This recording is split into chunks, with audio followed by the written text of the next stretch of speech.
So this is what our motor looks like once we pulled it out of the truck.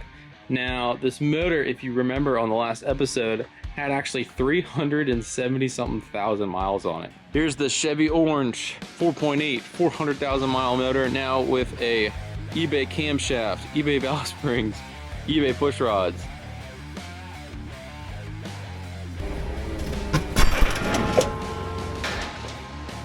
Okay, it slid off. It slid off? The problem is, if you can see it, our oil pan is hitting down here. Got turbos in there.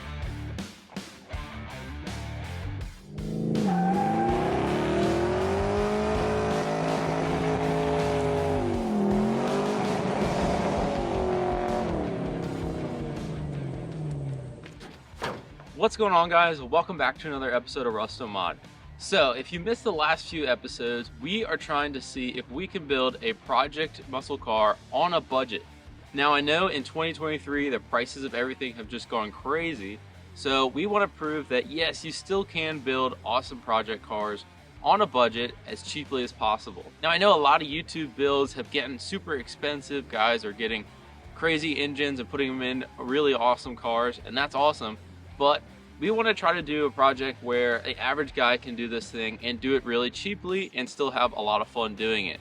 So to start this project, if you missed the last few episodes, we picked up this 1976 Buick Skylark from a junkyard for 200 bucks. The guy was just gonna scrap it, and we were like, man, there's still some good bones on that thing, and for 200 bucks, we couldn't go wrong.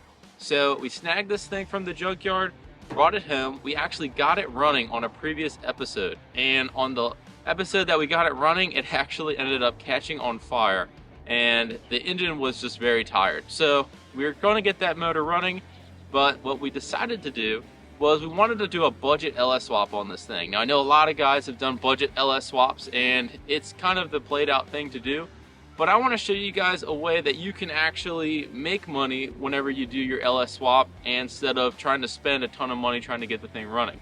So on the last episode, we actually picked up a Silverado for 600 bucks. We parted the whole thing out and we actually profited $1,500 to be able to put into this project car to get it running and driving. So the Silverado that we got actually had 400,000 miles on it, and it actually ran really good. So we figured the motor was pretty healthy enough to be able to stick in our $200 Buick. So in this episode, we're actually going to tear that motor down, see what it looks like on the inside, then take our $1,500 and try to upgrade the 4.8 400,000 mile motor out of that Silverado and figure out a way to put it into our 1976 Buick Skylark and hopefully make this project free, quote unquote, and actually profit a little bit of money to be able to put into some performance upgrades to this car. So hopefully this motor turns out pretty good and we can get it in our Buick and see what it takes to do a budget LS swap in 2023 with $0 down. So this is going to be a fun one. I hope you guys enjoy and we'll see how it goes. All right, so in effort to keep this project as budget friendly as possible, we need some budget friendly performance parts to be able to get this thing on the road. So what we're gonna do is we have our 400,000 miles 4.8 and we are eventually going to turbo it. But today we're just going to try to get it in the car, and for now we're gonna get it running NA. So what we're gonna do is I was trying to look for a camshaft that would be good enough to put in the motor that isn't super expensive. I ended up finding a camshaft on eBay for under $300, and it actually came with valve springs, it came with push rods, it came with the whole kit, gaskets and everything to be able to put into the motor, and it's a turbo cam, so we can run it NA, but then whenever we put turbos on it, it'll be good for some boost. So that is the plan. We're going to try to put the camshaft and stuff in the motor and try to see how it looks on the inside whenever we tear the whole thing down. The next thing we got to do is, unfortunately, I didn't realize this, but even in these years, Pontiac and Buick use different transmission bell housings. So the motor in this is actually a Buick motor and it uses a Buick bell housing. So the Turbo 350 that I was going to just use out of this one since it worked and put it on the LS is a different bell housing. So I did have to source a transmission. So a buddy of mine was actually moving and he gave me 3 Turbo 350s and 1 Turbo 400 for 300 bucks. So I snagged them all, figured we could use them in other projects if we don't use them in this. And we're going to see which one of those transmissions would work. I think the Turbo 400 is probably what I want to put behind this thing because it's a little bit beefier. So we have $300 for all those transmissions. Hopefully one of them works, and we're gonna slap that in here. And we have some other stuff. I know the wiring harness is what's daunting to most guys. And in the Silverado, it's really easy to get that thing running. But actually now, I didn't even realize, you can buy a fully terminated wiring harness from eBay or Amazon for under $100. So I definitely went that route. It comes with the fuse box and everything. It's pretty cool. So we're gonna try to see how those wiring harnesses work. So I bought one of those for under $100 off eBay, and this whole thing is pretty much eBay driven. So we're going to see how we can get this thing running as much of a budget oriented build as we can. So we're gonna go through the whole thing, but that's the parts we have now. The other thing we have is accessories, and we got all the accessories from ICT Billet, and those guys sell a ton of really awesome budget oriented accessories, because that's the hardest thing with swaps, is trying to see where everything can fit. So I got a kit that I think will work on this, but we'll see how it works whenever we get the motor in the car. So that's where we're going to start off. We're going to put the cam in it. We're going to see if this transmission will bolt up and see if it'll work. Place it in the Buick, put on our ICT Billet accessories, and wire it with our $89 wiring harness from eBay. So it'll be a fun one. Hopefully this thing runs whenever we're done with this thing, and it'll just be a great time. This car, we're trying to do burnout competitions and rally cross and just stuff that we would normally not do with our regular project cars because they're a little too nice for this. But this one we don't really care about. We're just gonna have fun with it. So hope you guys enjoy this episode, and we will get to tearing that 4.8 down. So this is what our motor looks like once we pulled it out of the truck.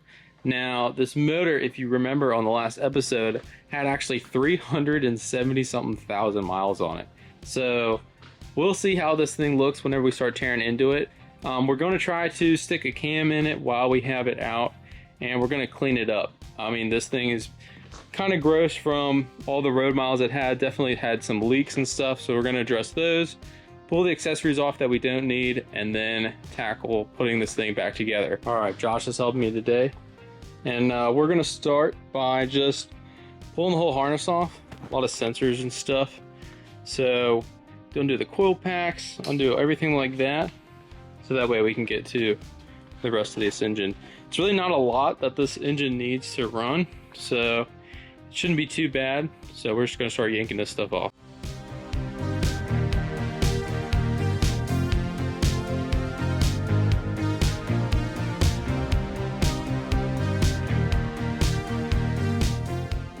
All right, within the span of maybe what, 5 minutes, whole harness is removed. So start pulling the intake off and all the accessories and stuff.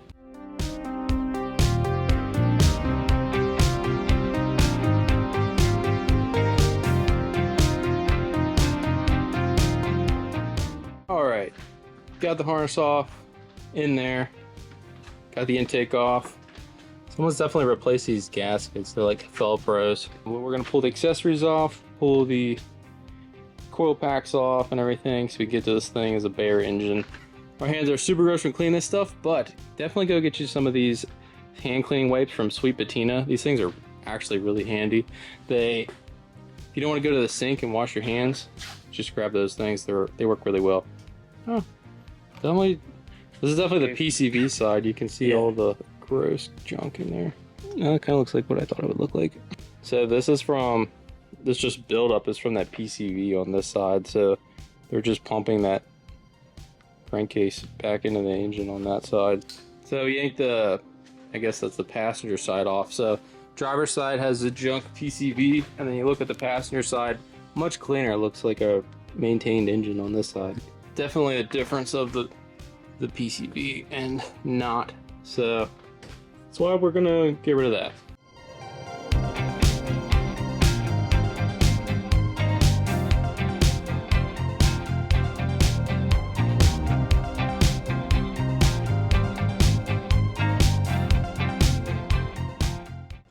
All right guys, it's the next day and we are going to try to clean up our Junkyard LS here. So we gotta pressure wash this thing because it is pretty gross. I put some rags down into the intake port so water doesn't get down in there. We're gonna try to clean this thing up as best we can. So how we're gonna clean this thing really good is with our super clean products that Super Clean actually sent us. If you guys mess with a bunch of greasy stuff like we do with these old cars or with stuff with a lot of miles on it, this stuff is the way to go. We actually used their stuff way before they sent us these products, and it's just awesome. They help the channel out like that. So make sure you go check them out, and I'll show you guys what these things do. They also have an aerosol can, which might help really good with this. We use this on a bunch of different projects trying to get grease and stuff off, and this stuff works really good. So we're gonna spray this whole thing down with some Super Clean, pressure wash it, and see what it does. So let's get the pressure wash in this thing and see the transformation.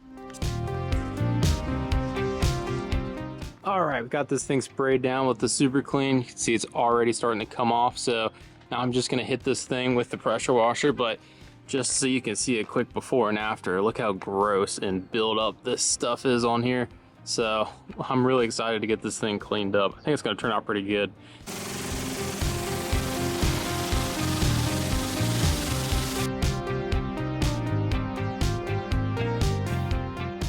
That Super Clean stuff worked really good. Got a bunch of that gunk off. So looks off, I would say 90% better than what it did. But if my pressure washer worked a little bit better, it would look even better. But I'll just have to go through with a brush and just get all the stuff that I couldn't get with the pressure washer. All right, guys, so we're back on the 400,000 mile 4.8, and we're gonna try to put a cam in this thing.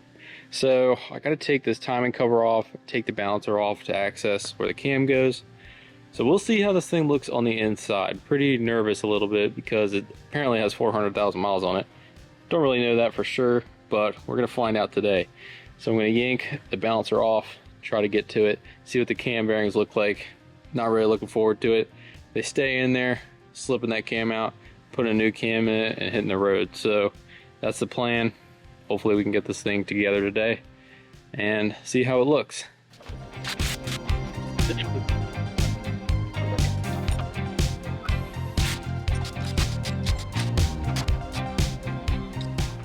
Okay, we got the timing cover off. So here's the chain, oil pump, and the sprocket that attaches to the cam. Got to remove that, remove the chain to be able to access this plate on the back, and then the cam is inside there. So we're gonna yank that off real quick and see what it looks like. Honestly, definitely has been run, probably lack of maintenance on oil changes, but it's not super gummed up. It's just, you know, that misty old oil all everything. Not horrible, a little bit better than what I was thinking it would look like. All right, so pulled that plate off, and whenever you do a cam swap, there's a plate around here that has an oil seal on it. So you definitely want to replace that whenever you do this. Also, good idea to replace the oil pump while you're here. So we're gonna try to do this without pulling the heads off.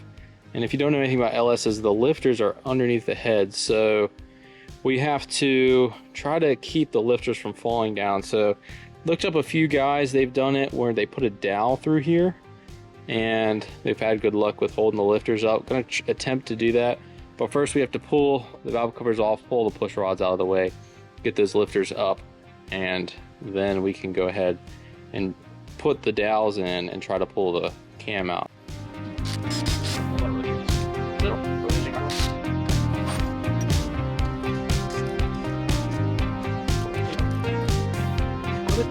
Good.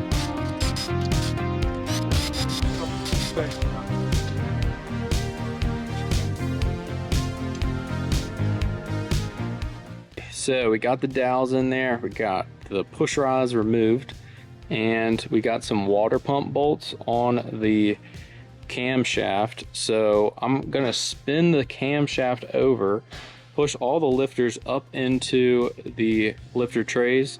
Hopefully it holds it, and hopefully these allow it not to come down and out. I've never done this before this way. I usually always pull the heads off because last LS I built put head studs in it, but this thing is budget oriented, so I'm trying to save some money on bolts and stuff, and I've seen some guys do this before and be successful, so hopefully this works. If not, we're gonna have to pull the heads off.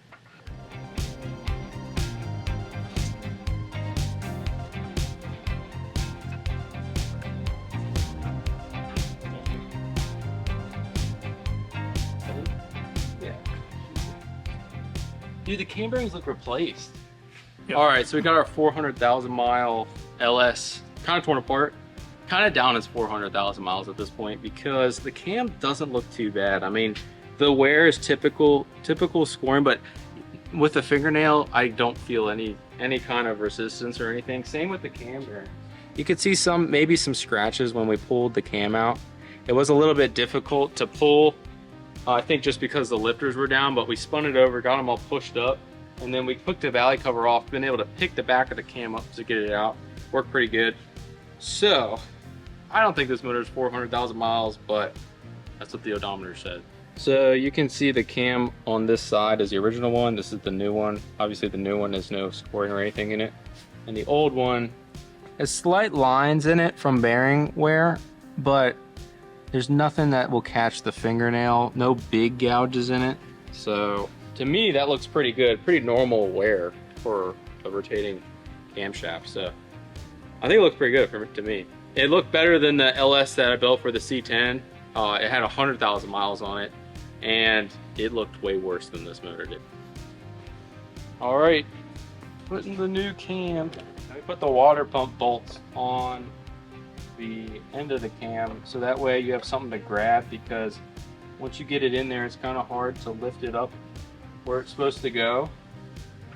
But it slides in pretty good. You get some grip on it. And then if you take the valley tray off, you can grab the back of the cam back here. So at least you have something to see where you're going, and then something to grab. So there's the opening so you can see. And boom. Installed. Sweet.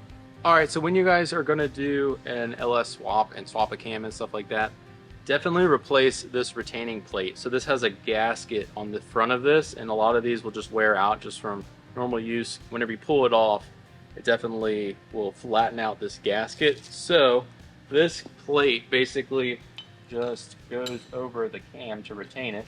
This one happened to come with hardware, so we're gonna slap this thing on, put the sprocket for the camshaft on, and that should be it.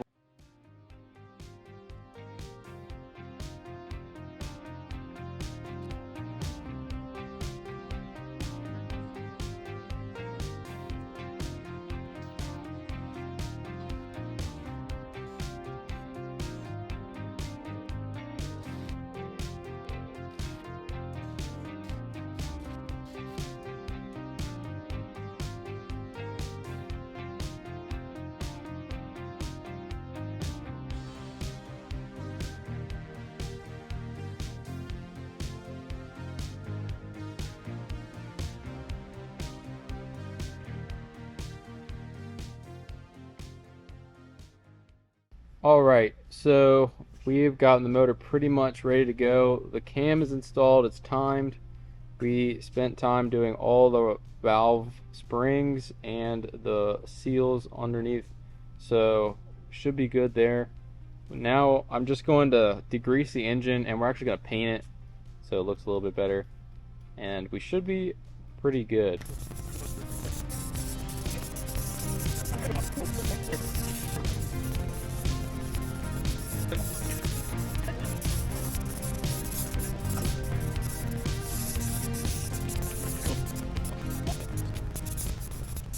Alright guys, we got the motor painted, and I went with the traditional Chevy orange. So it kind of covers up all the gross junkyard look of the motor.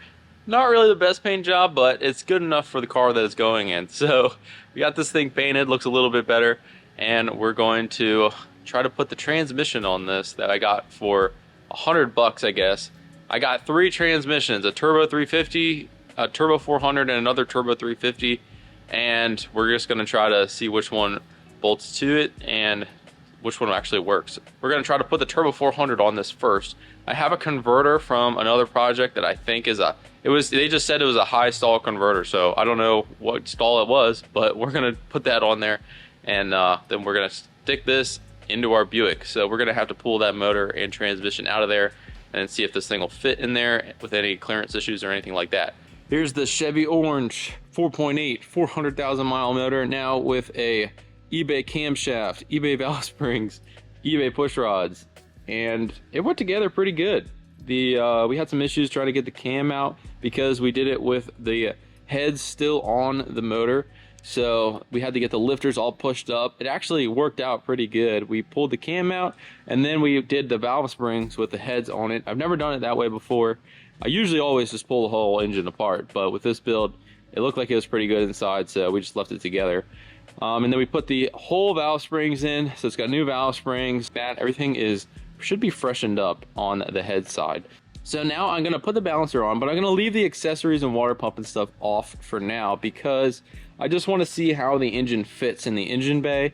And then I have an accessory kit from ICT Billet that I'm gonna try to put on here, but I'm probably just gonna do it when the motor is in the car, so that way I can see how everything's gonna fit. All right, guys, also, we need some fuel system for this motor. So if we're eventually gonna turbo this thing, we're gonna need a lot of fuel. So I reached out to our new friends at Snake Eater Performance, and they sent us some 550 injectors for this thing. So big shout out to Snake Eater Performance. Go check them out. Those guys are awesome. Even if you guys are doing any kind of turbo LS, doesn't even matter if it's an LS, any performance engine, these guys probably make an injector for it. They're really awesome. I run them in the C10, I run them on E85, we run them on pump gas. They work phenomenal. Definitely go check out Snake Eater Performance. They sell throttle bodies, they sell a ton of stuff, so definitely go check them out. A lot of performance upgrades for car guys like us. So we're also going to be putting these awesome injectors in the Buick, so can't wait for that. So we're gonna be slapping these things in. So let's get the Buick inside so we can get that LS in the Buick. So that way we can see how these things fit.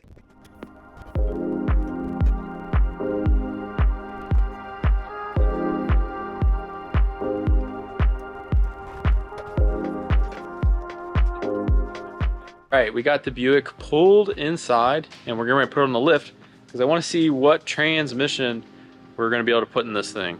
So I picked up 2 turbo 350s and 1 turbo 400 that we're gonna put behind the 4.8, but I just want to see clearance room wise because I'm sure you can put a turbo 400 in this. I just want to see what we have to modify for it. So we're gonna lift it up and see what it takes to be able to fit the trans.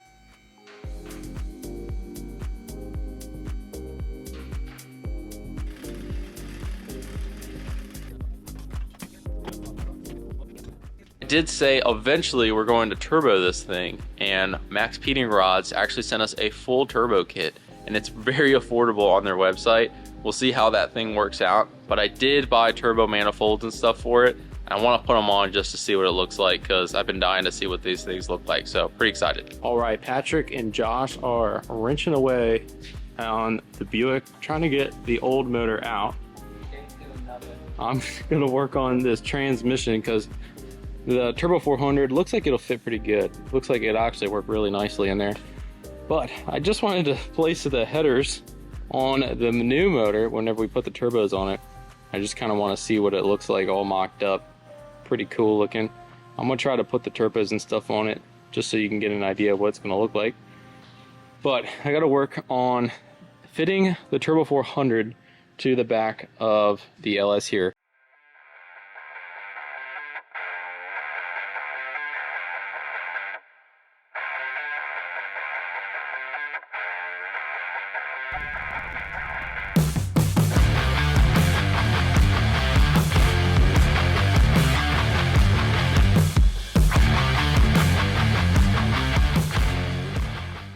Alright, I've had this stuff for a little bit, so I just wanted to mock it up to see what it looked like when we eventually turbo this thing. I got these manifolds on Amazon. They're very inexpensive, and of course our friends Max Patina Rod sent us some 2 turbos for this thing. So this thing is gonna get rowdy one day, but for now we're gonna leave it NA, but just so you can get a look of what it eventually will look like doing crazy burnouts twin turboed. Patrick and Josh have almost got the motor ready to pull, so we're making pretty good progress over here. Motor should be ready to go to mock up in there, and I got ICT billet motor mount adapters. Hopefully they work because those Buick motor mounts look a little different than the Chevy ones, so I'm not sure if they'll work. Worst case scenario, hopefully, that 350 up there that we got from the Willys has motor mounts on it, so maybe those would fit. Not really sure.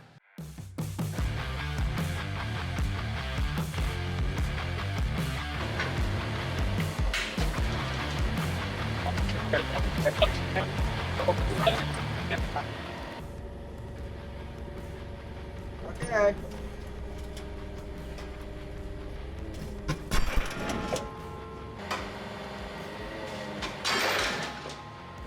Okay, it slid off.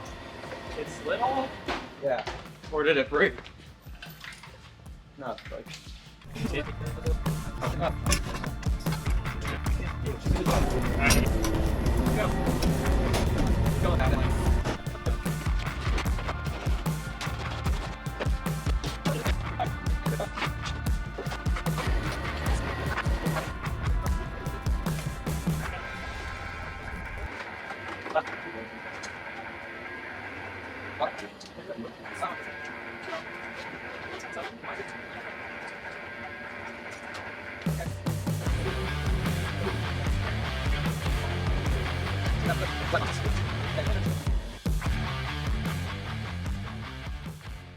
All right, we got the motor out. How was it? Easy. Yeah. Especially the sawzall. Yeah, so these motor mounts, they like bolt sideways or something. It's very weird. Don't think that is gonna work on the LS, but hopefully that other 350 we have will work. And we made a little bit of a mess. The floor's red, so it doesn't really look that bad on camera, but the transmission completely leaked out.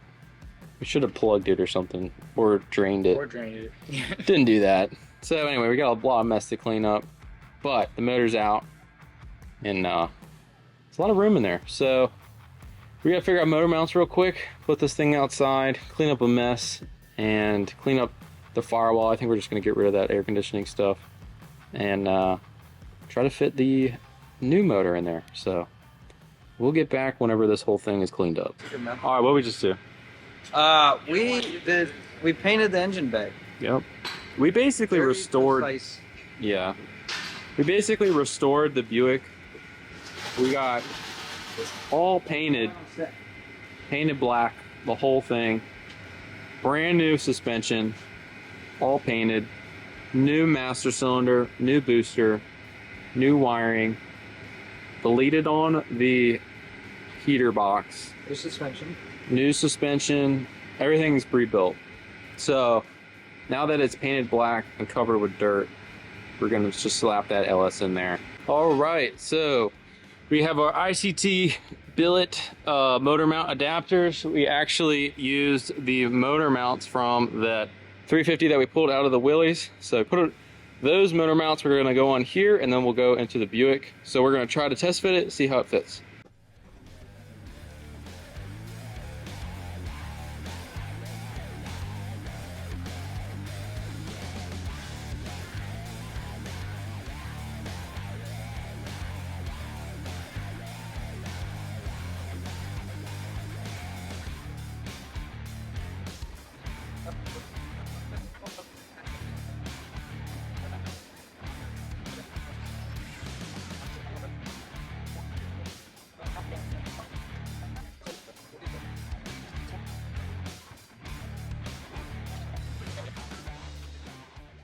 So we got the motor in here and it fits pretty good. The problem is, if you can see it, our oil pan is hitting down here. Kind of figured that might be a problem. So you can see the space between our motor mounts. So we're gonna have to make up that gap. So I might have to make something to be able to meet that, but we're gonna try to attach the transmission to the cross motor first, make sure that's good. That way we know we're forward and backward. Then we can jack the motor up and make some motor mounts for it. So a little bit of fabrication stuff, but it's going in. It fits really good. All right, so with our motor here, it's sitting really low because of the oil pan. So we are using the ICT billet mounts, and they work, but it's definitely difficult because the Buick motor mounts were completely different than these. So this is the Buick one. See how low it is? And we found these on the Willys motor, and they definitely stick up a lot higher, but it's just in a you know, it's in a weird spot. Like this is bent in.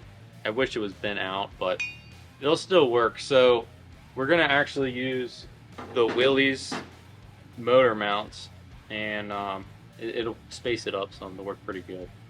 So I don't really know how many bolts we can get to, because this cross member is boxed in and it's really hard to get the bolts in and out. So we're gonna try best we can, but that's what we're doing for now. So try to get this thing bolted in, and that'll be good for today. All right, the Buick motor is in and the transmission is kind of centered. The mount's not gonna work. I have to order one, but it's as centered as we can get it, so the position of the motor is correct.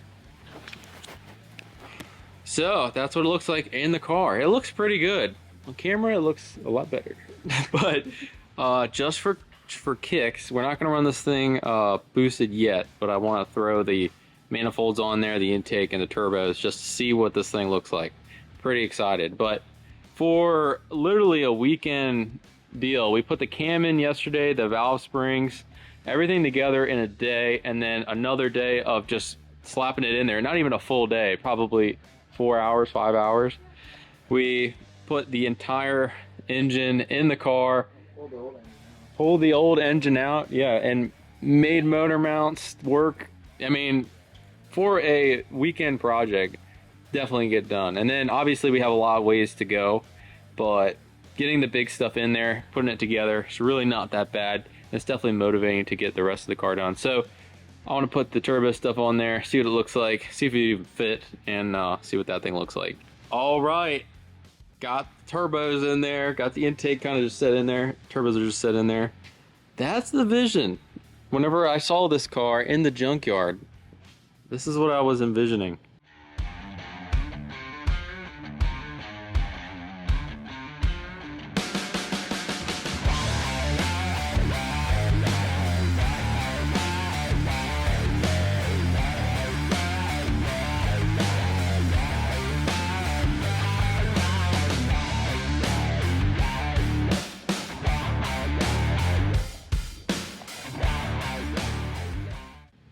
Pretty sweet. It's just all set up in there. But get excited, because this thing is gonna be pretty cool. Just for a very simple budget oriented swap, we got this car for $200, got the motor for free, made money parting the truck out, and we used the money left over to build the whole thing. And we're literally $0 into this build right now. So this is cool. This is the way you gotta build cars. It's a lot of fun. Doing it with your friends, thrashing all night. But it's a lot of fun. So make sure you guys get in your garage and build something cool. So pretty excited about this. We are probably gonna end the episode here because we got a lot of extra work to do. Fire this thing up in a future episode of Rustin Mod. That's gonna do it for this episode. Thanks for watching, and we'll see you guys on the next episode.